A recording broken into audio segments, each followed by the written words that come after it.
What's going on, every pony? I have another wonderful segment of everybody's favorite fanfiction reading here today. We got Building Bridges. Last time we left off, I do believe Twilight and who else was it? Rarity? Yeah, Twilight and Rarity are going out to go see Rainbow Dash because Rainbow Dash got mega friend-zoned and such, so here we go. What the hey do I do? Twilight all but screamed into the night as they exited Ponyville proper, and were forced to pace themselves a little. The journey to Fluttershy's home wasn't quite so trivial when neither of them were particularly athletic like Applejack, or, Twilight winced, Rainbow Dash.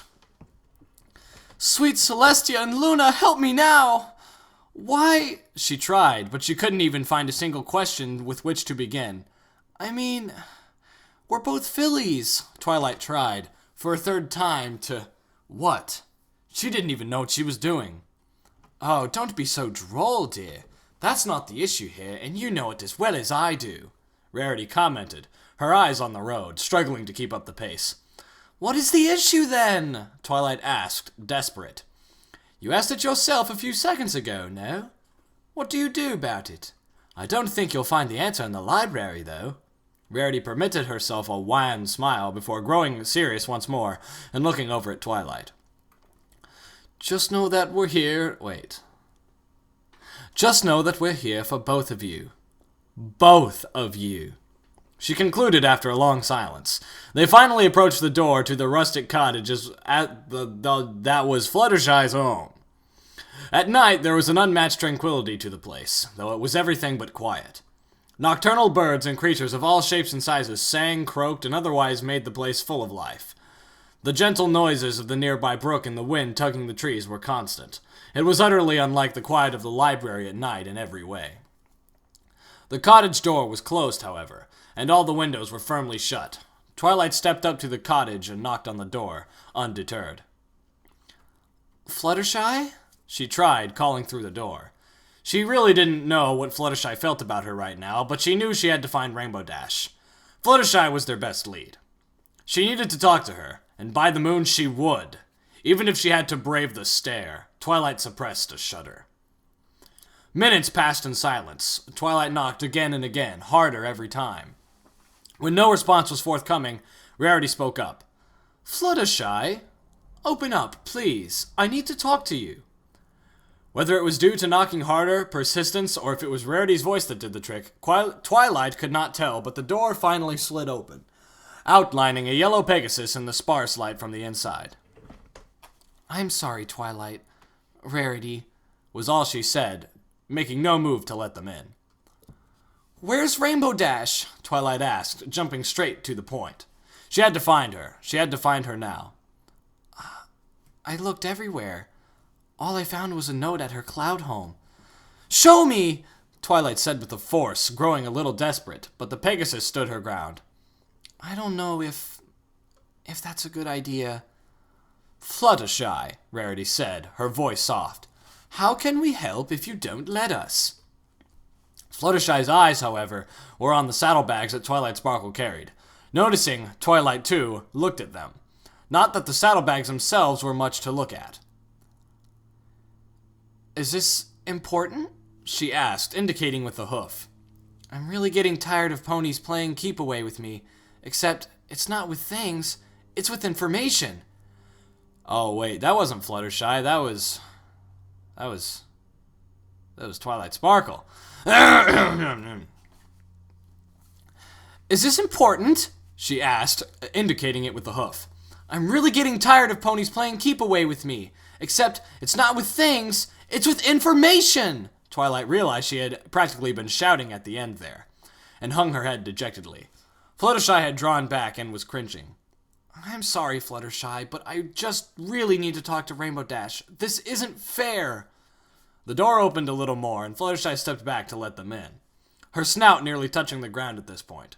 She indicated a piece of parchment on a nearby table.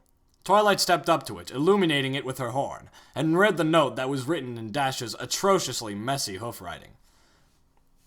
Gone to think about loyalty and some stuff. Don't come looking for me. Dash. Twilight read it twice, learning very little except Rainbow Dash seemed incapable of spelling the word loyalty, which was wrong on so many levels. Well, okay. Any ideas? Twilight asked, looking at the other two ponies. Fluttershy looked, as ever, hesitant. Rarity regarded Twilight evenly. Not really. What now? Twilight huffed. You still don't know what you're going to do you, dear? Rarity asked. I know what I'm going to do. I'm going to find Rainbow Dash, Twilight answered immediately. That's not what I meant. I know it's not what you meant, Twilight yelled, though she hadn't. Fluttershy began, pointing at the saddlebags that Twilight still carried. Twilight really wished Celestia had taught her how to banish things to the moon. She did not need this whole mess to be even more convoluted, and she had half a mind to toss the saddlebags into a well. Maybe you should open that, Fluttershy suggested. An exasperated sigh and a little shuffling later, Twilight had the saddlebags on the ground. Carefully unbuckling them, she opened one of the two bags to reveal a single blue feather. Rarity cocked a brow and Twilight just stared, letting Fluttershy go on. It's kind of a tradition among Pegasus ponies. The first feather you molt after your coming of age is special. You keep it for someone special. Now that is truly a romantic gesture, Rarity muttered appreciatively under her breath. Twilight stared, her eyes growing wide. She quickly closed the bag as if it contained the manner of dangerous beast. You knew, Twilight accused. I'm sorry, Fluttershy answered. It seemed as if it was all she had to say on the matter. Twilight just let out a shuddering sigh and looked over the note again. Suddenly, something dawned on her. In a fit of inspiration, desperation, or a cross between the two, she put the saddlebags back on, secured them, and walked outside. The two other confused ponies followed. I know where she is, Twilight said with an absolute certainty. A brief half-hour later, reflecting on what led her here, Twilight was torn. She couldn't go back now, despite the intimidation factor of the veritable wall of verdant wilderness that was the Everfree Forest looming ahead. At the same time, she seemed unable to go on, despite the promise that pushed her onwards. You're planning on going alone, then? Rarity had asked her back at the cottage. Fluttershy looked about to protest with as much strength as she could muster, but Twilight preempted her. I have to. I never meant to hurt her, and she could be in danger. But it will be dangerous for you, too. What if you run into a cockatrice? I won't fall for the same thing twice. Besides, I've visited Socorro plenty of times since then, Twilight had explained calmly, though she felt nothing of the sort. She had been terrified of the Everfree Forest since the ordeal. But Fluttershy, Rarity had said, though her eyes were on Twilight as she spoke. I realize Rainbow Dash confided in you, and that you somehow feel responsible, despite having done nothing wrong. She stressed the last two words. Fluttershy had looked down at the ground at this. Even so, I think it's time for us to step back and let Twilight do what she must. Why don't you make some tea for the two of us? I'll stay the night. You won't mind, will you? Do what you must indeed, Twilight thought.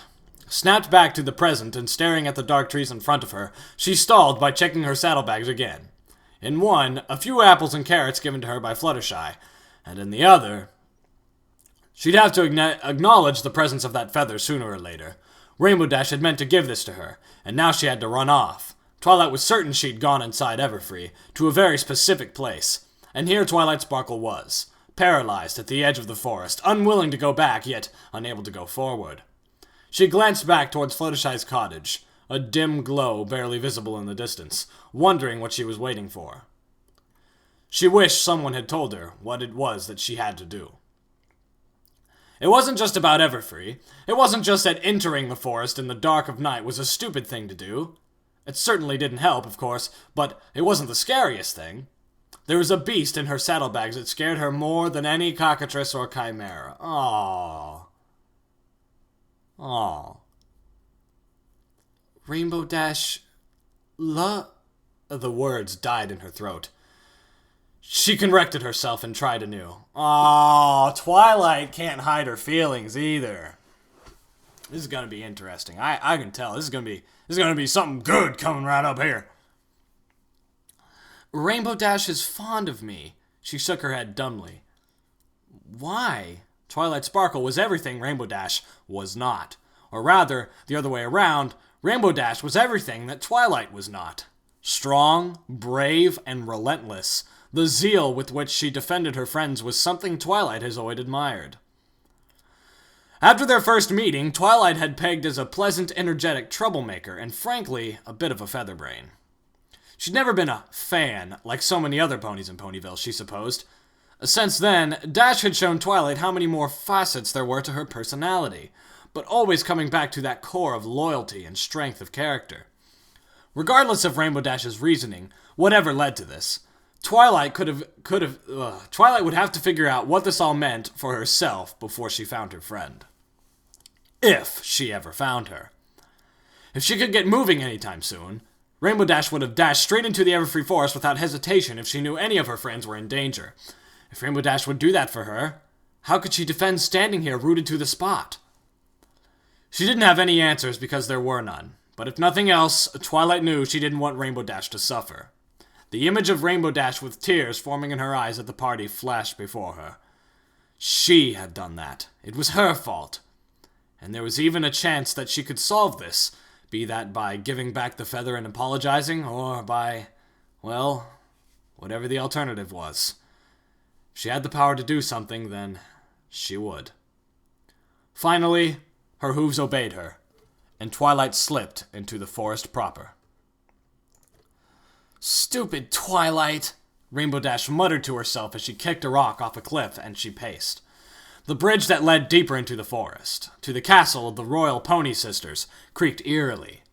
Beyond that spectacularly cheery piece of carpentry, she was alone with her thoughts at the rest in the world that ran across the Everfree Forest here. This is where it had all started. This is where she'd realized how much the praise of her newest friend had meant to her. This was where something had begun growing inside of her, something she'd been aware of for the longest time, but powerless to do anything against or with, it seemed now. What the hey do I do now? She yelled at nothing in particular, and the vast nothingness of the gully returned to her voice as an echo. She covered her ears with her hooves, fell flat to the forest floor, and ground her teeth in frustration. She'd slowly grown to hate what Twilight did to her. She distracted her from her goal, from training, from one day joining the ranks of the Wonderbolts. She had no idea why the bookish unicorn meant so much to her. But there it was. She'd not had a crush like this since flight school, and it was all-encompassing. The hate had grown in tandem with the affection. While she usually did a good job of covering it up and staying on track, the entire thing just built up in a terrible crescendo, begging her to play the finishing note. She'd found herself waiting outside the library one day after she hadn't seen Twilight for a while. Having no idea what to say, she'd instead done something stupid, then set the ball rolling. What would she have said to her anyway? They had so little in common. Twilight was smart and read books and stuff, something Rainbow would be happy if she never had to do again after flight school.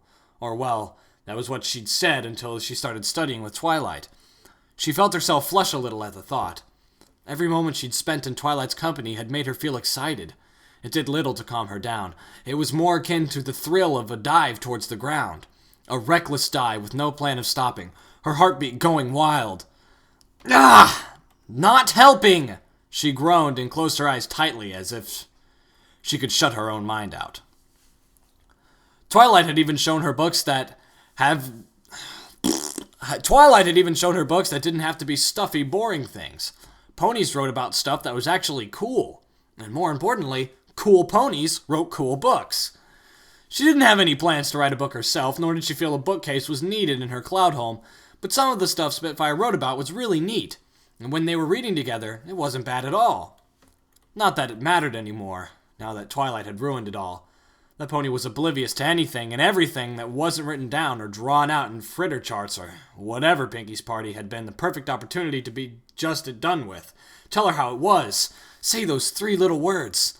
Say them and either be laughed at or scorned so she could focus on her training, or, well, or... She faltered, unable to complete the thought. She had no idea how long she'd stared across the chasm to the forest's edge on the other side. "I love you, Twilight Sparkle," Rainbow Dash whispered, oblivious to a faint, muffled thud of impact behind her. "Oh, no! Ha! This means trouble. There's trouble in the Everfree Forest." Even if Pinkie Pie had cured her of any lingering fear of the dark, fear of the dark, fear of the dark, the Everfree still held many real, tangible horrors. Twilight Sparkle had spent the first few minutes glancing every which way, trying to identify every sound, expecting an ambush behind every tree, but she slowly managed to calm down a little. She had been to Sakura's place even after the cockatrice attack. It just still didn't mean this was a good idea. Her heartbeat didn't slow down, though, because the second she stopped jumping at shadows, she made attempts to rationally analyze her feelings. She remembered Rarity's words and knew that she had to have an answer. Of course, she had read books that touched upon the subject of love, but it was allegedly notoriously hard to pin down. There was romantic love, the love between friends, love as a form of appreciation, and many more besides. But beyond those categories, nothing she'd read felt like it applied. If anything, it reminded her of descriptions of flight that she'd read in her foalhood. She'd spent weeks poring over texts on the subject, envious of Pegasus ponies and fascinated not just the mechanics of flight, but by how it must feel to fly. She had read dozens of explanations, many of them first-hand recounts of flight, trying to detail it. None of it had prepared her for what it felt like, for what it was like. The first time she rode a chariot, she had realized for the first time, in forgotten sense, how utterly useless words could be at times. She remembered crying to her mother when she'd landed again, utterly inconsolable not just over how beautiful it had been, but filled with sadness over how insufficient authors must feel at times when trying to convey something, even with the whole equestrian language at their disposal. Yeah, man, I hate that. I'm trying to describe something to somebody, you know what I'm saying? And then, you're trying your best to describe it, and they're like, "What are you talking about? I just don't get it." Or, you don't feel like you've gotten your point completely across. Oh. I hate that. And my friends get mad at me, too, because I'm like, "Hey, man, I want to show you something." They're like, "What is it?" I'm like, "Just come here. You'll have to see it for yourself." And they're like, "No, just tell me." Pisses me off. Some things were truly indescribable. There was a reason this memory came to her now, somehow. Every step felt lighter than the last. There was no logical explanation for this, but it seemed that logic wouldn't really help her now. The explanations weren't forthcoming. Without really knowing why, Twilight opened the saddlebag and the feather slightly, peeking at it in the sparse moonlight that managed to pierce the canopy. The bright teal feather was slightly curved and looked both vulnerable and lost in the rather too big saddlebag. She faced it down, that terrible and exhilarating harbinger, and when she closed the saddlebag again, she was smiling. Oh! There was just one thing that confused her. Rainbow Dash had abused her poor little library just to get to spend a little extra time with her. She'd pretended to need help just to be around her. Tonight, she'd planned on telling Twilight how she felt. What had she done to deserve this? Twilight couldn't fathom why she, of all ponies, had gained the attention of Rainbow Dash. Dash was a popular pony, and she was a little bookworm unicorn.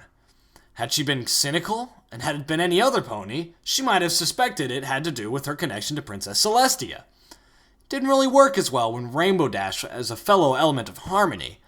One step at a time, Twilight told herself, she would find out why this had happened. Rainbow Dash loved her. There were butterflies in her stomach, and she neither knew where they came from nor how to quell them. It felt a little like it did when she was about to sit down with a new book, and when she got to spend time with Princess Celestia, just the two of them, but different somehow. Different and far, far stronger. It made her giddy, too, as if she'd had too much sarsaparilla. A nervous giggle escaped her before she could stop herself. Oh, Twilight, you so cute! making the unicorn skid to a halt and look around to see if anyone had seen or heard her. The entire thing was utterly absurd. "Okay, I'm going crazy. Good to know," she muttered a little more soberly. "It's not safe here. Wait." A gentle voice came out of nowhere. Wait. Okay, yeah, I'm bordering on 20 minutes. I gotta end the reading here. So Twilight's going insane in the woods, and something's behind her, and I don't know who it is, but I'm not gonna read on, and that's where I'm gonna leave the story as a cliffhanger for all of you.